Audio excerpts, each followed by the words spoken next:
Hi guys, welcome back to the Partyology Experience. You're here with Emma and Marcus today. We're talking to Emma about her wedding, and in today's podcast we're going to be talking about photography and video, which pretty much every single person I've ever done a wedding for, and I've done a lot of weddings over the years, has had at least photography, and most people these days are starting to go down the video path. It's becoming a lot more popular. Have you done much research? Are you planning to have a photographer? Are you going to do it yourself? I'd like to see me do it for myself. What are you thinking in the regards of photography and video? So we'll definitely have a photographer. I think every wedding has a photographer. So yes, we're definitely, I've been definitely researching photographers and sort of who I like and what I wanted. I think with what we're sort of looking for is someone that does more sort of candid photos. I didn't want to have like 4 hours of like pose photos. I couldn't think of anything worse. Yeah. So we'll be doing someone that we really, I think it's also about connecting with someone as well. So finding someone you like, you looking on their Instagram, Facebook, reviews, all of the above, just to sort of see what you like. A lot of them have really great websites, so I have been looking at people's websites and seeing what weddings they've done. Have they done weddings there? That, like for my venue, I don't think lots of them have done weddings there, but have they done weddings in those particular locations, like on the beach or park or whatever it is? Yeah. So lots of research first before I sort of pick someone. Yeah. And so are you struggling? Like there is a lot of choice when it comes to photographers. Are you struggling to choose somebody, or what's been your biggest issue so far It's in interesting. sort of your research? I didn't think this was going to be hard, but I actually do find this is the hardest part. This has been my hardest part through the whole planning process. I don't know why. I think because, as you said, there probably is too much to choose from. Yeah. And it's working out who you think is good and who you don't think is good. And, you know, everyone has good reviews. Some people have bad reviews. Like, everyone has a mix of, like, both. So. And there's a big price range, isn't there? Oh, you know, you can find somebody for a few thousand up to 20, 30. I mean, the sky's the limit. The pricing is sort of, I think you have to go in with it with sort of a range of pricing that you want to kind of spend and how you feel comfortable, because some of these prices, they're up to like, $7,000, $8,000, $9,000, $10,000 just for photography. And not that I am saying that that's not worth it, but for my budget, it's just definitely not. I'm not going to spend that. Like some of them are nearly half my budget for my venue. Yeah, yeah. So I think that sort of gets me a little bit as well. I don't want to skim on this part either. I want to definitely get someone good and do good photos, because you want to look back on them. But, you know, how many times are you going to keep looking at those photos? Like, you know, you've been married for how many years? Do you get the album out every year and look at them? I get it out weekly. No, you don't. I remember about the happier days. No, you know, we've got Instagram and Facebook, so I think, you know, posting them on there, everyone likes that as well. But, yeah, I want more candid photos of family and friends and all that sort of thing as well as photos of us, but yeah. Yeah, as you say, like personally, you don't get out your wedding album every week, or, you know, you might get it out now and then. When you have kids, you get it out probably more, and they like to have a laugh and have a look at it. What you're wearing. But, you know, if I was personally going to do it again, obviously I'd still have a photographer. Of course. But I would probably have more. We didn't have video back then. Yeah. It was 20 plus years ago. So, I mean, you could have had video then, but we didn't see the importance of that. But I definitely see more importance in that now. I think that's something you'd probably watch more often than look at photo albums. Yeah. But it is, you know, photos are really important, because that's how you remember the day. Your memory will fade, but those will help you remember what happened on that day. And, you know, especially as a bride and groom, you're not in the location of everyone all the time. So, you know, it's not until you look back at the photos that you can see what people were doing when you weren't in the room. Or like I probably won't even remember half the night. You know, it'll go so quickly. That's to have photos to look back on and go, oh, you know, how awesome was this? They were doing this, and this is the photos from. Like, it's just something to look on to later on. Absolutely. Yeah. And how do you feel about video? Are you doing video or just photography? Or we're doing both.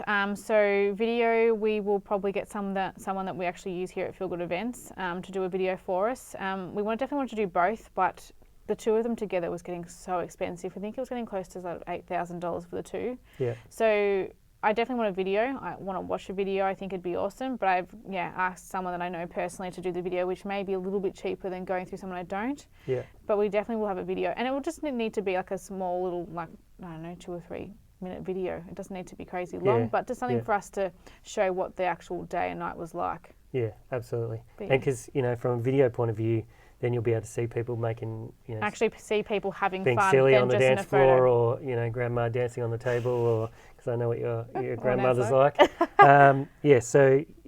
it's going to help with those sorts of things. So I think you definitely need both, but it's just working out where your budget sits for both. There's lots of companies that do both, so you can do photography and videography with the one company. Yeah. Which I think if you are looking at that that option, I think it may be best. I think because they work together quite well, they know each other, they work together all the time. I think it would be a better option. But there are so many options out there. It's endless, really. Yeah. So if somebody, obviously in your case, or somebody's getting married, and they're struggling in the same way to find a photographer, is there anything you've come across yet to make it a little bit easier at this point, or you're still sort of sussing everything out yourself? Sussing it out myself, really.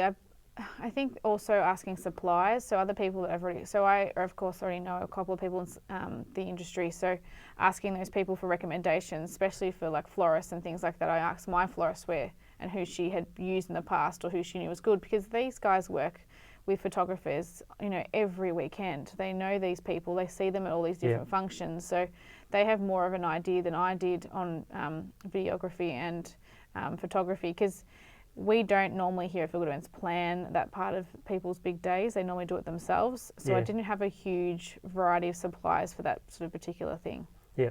So do you feel the need to meet the photographer before you, book somebody? Like, because there are companies out there, photography companies, that have multiple photographers working for them, and so they'll book you in, but you might not necessarily get the person that you're dealing with. It might just be an office person or the owner of the business, and they don't do all the photography. Is that important to you, or you're not fussed? Or it's a bit hard at the moment. You can't actually go. Well, most people aren't doing appointments. So once we do appointments, I probably will go meet with our photographer.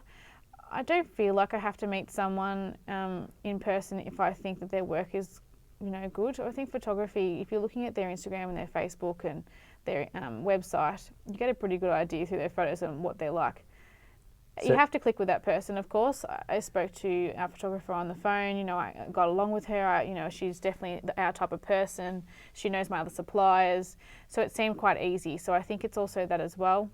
But it's a mix. Yeah. So have you actually booked somebody yet, or? I haven't actually locked it in, but she's got to send me the contract so I can go through it all and then pay the deposit. Yeah. And so what would make you choose this particular photographer then? Is it because it's a recommendation, or?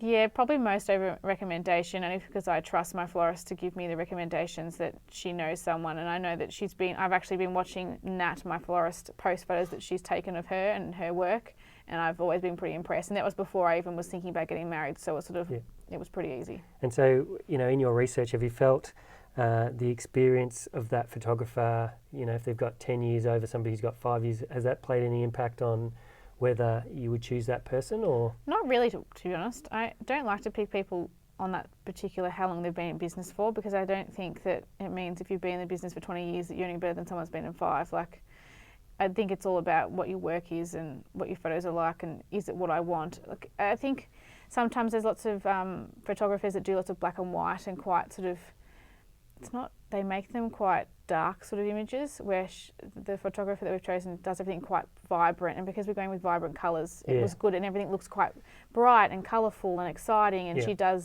she's done one where she had, I think they're like a smoke thing where they do all colours, and they've got all the, it's amazing. Like, I just love all the colours and vibrancy of it. So obviously the photos that they've taken for previous weddings has played a big impact on your choice. Yeah, because we're going to do something quite, like, we're not doing a really formal black and white themed wedding, we're doing something quite bright and colourful, so I want to capture that as well. I don't want to dull it down. Yeah, and so, in your research, how much overall has the price played a part? Obviously you've got a budget, but if you had found somebody that suited your style, suited your venue choice, everything to do with that, and they were 10 grand, and would you have potentially gone more in your budget, or like, has price played a big part, do you think?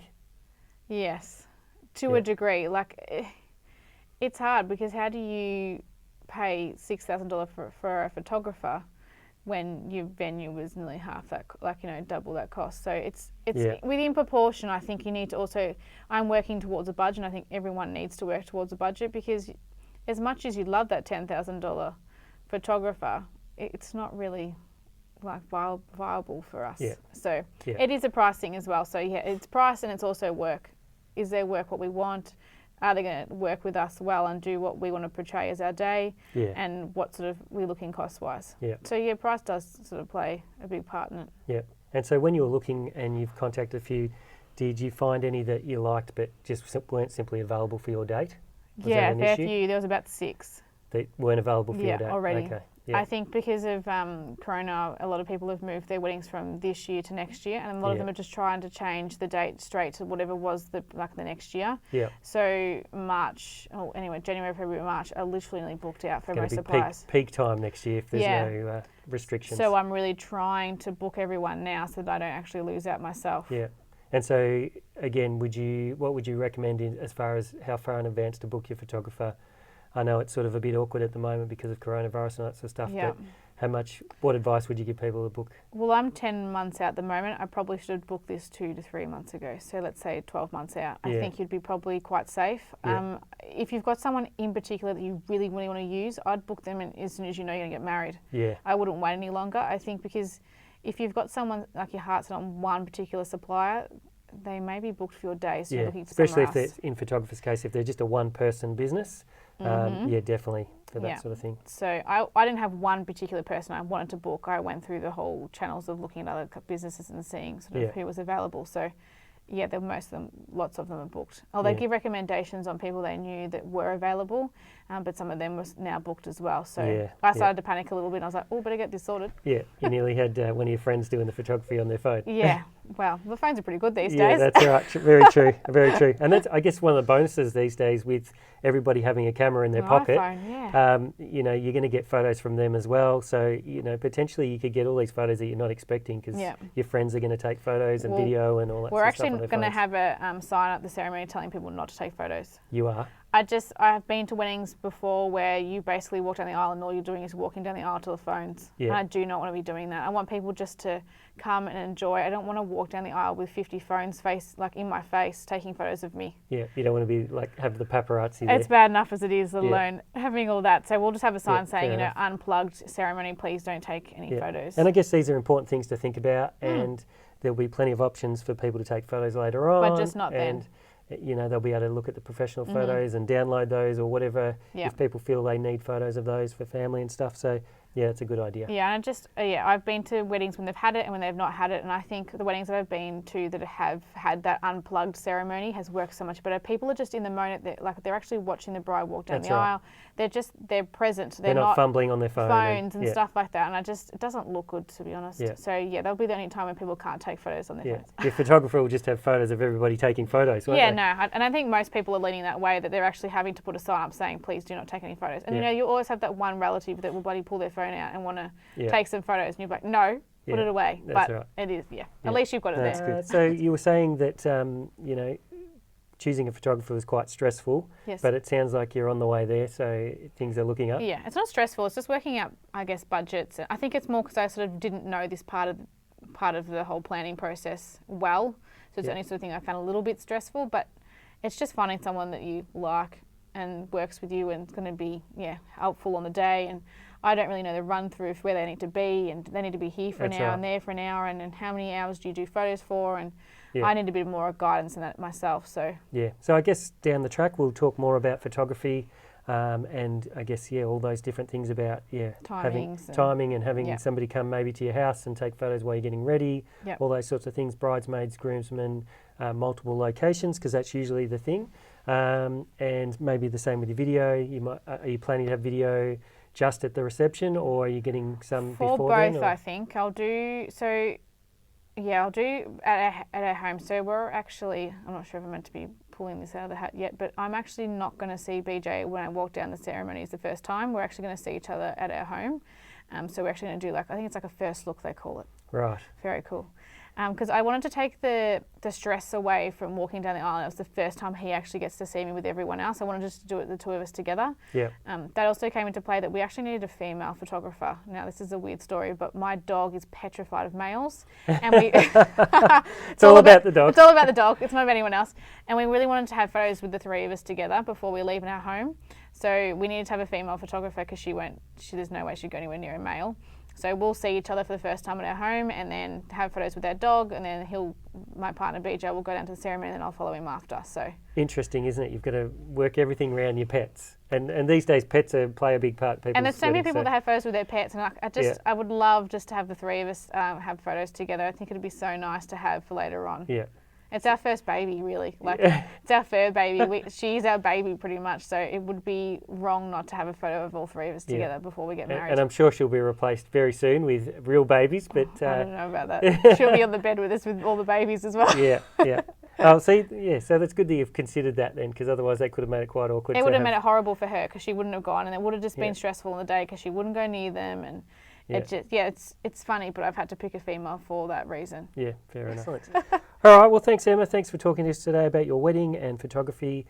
Thanks, everybody, for listening. We'll be talking more about photography and stuff down the track once Emma's organised a bit more. Yeah. But tune into our future podcasts for more info on photography and video. Thanks.